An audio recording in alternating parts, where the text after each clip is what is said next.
En 1970, le prix Nobel d'économie Milton Friedman écrivait dans les colonnes du New York Times ce qui devint la feuille de route du capitalisme pendant 4 décennies.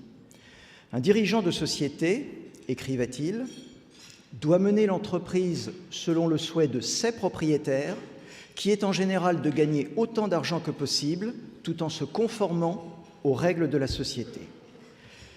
41 ans plus tard, en 2011, au Forum de Davos, le professeur en stratégie d'entreprise à Harvard, Michael Porter, déclarait que la terreur actionnariale a laissé un champ de ruines.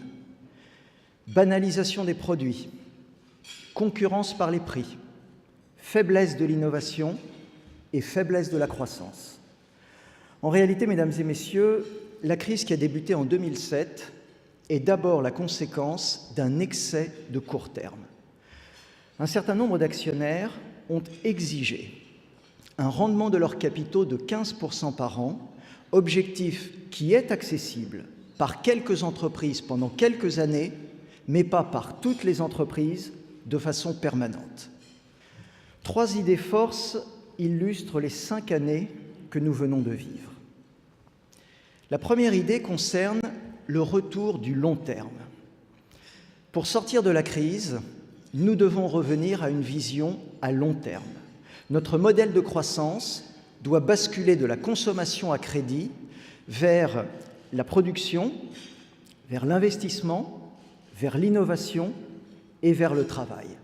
Depuis maintenant 30 ans, en Europe en général et en France en particulier, nous avons privilégié la répartition des richesses et la consommation. Le moment est probablement venu de redonner la priorité à l'accumulation sous toutes ses formes. Accumulation du capital par le profit. Accumulation de la production par l'investissement. Accumulation du savoir par la formation. Et bien entendu, accumulation du patrimoine par l'épargne.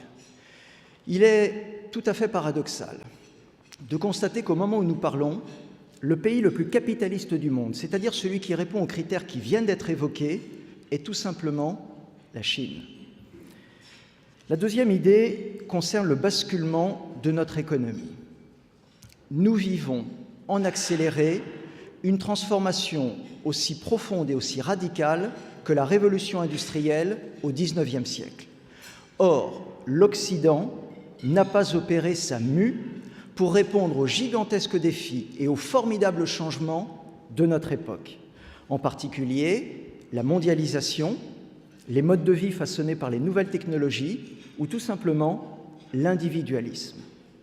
En 10 ans, le centre de gravité de la création de richesses a basculé de l'Occident vers l'Orient.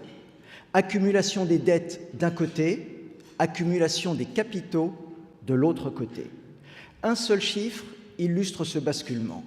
Les réserves de capitaux au niveau mondial, qui atteignent aujourd'hui plus de 10 000 milliards de dollars, sont détenues aux 2/3 par les pays émergents. Enfin, la troisième idée clé concerne la transformation de nos modèles économiques. La crise oblige nos entreprises à repenser leur modèle économique avec des innovations technologiques et des innovations sociétales.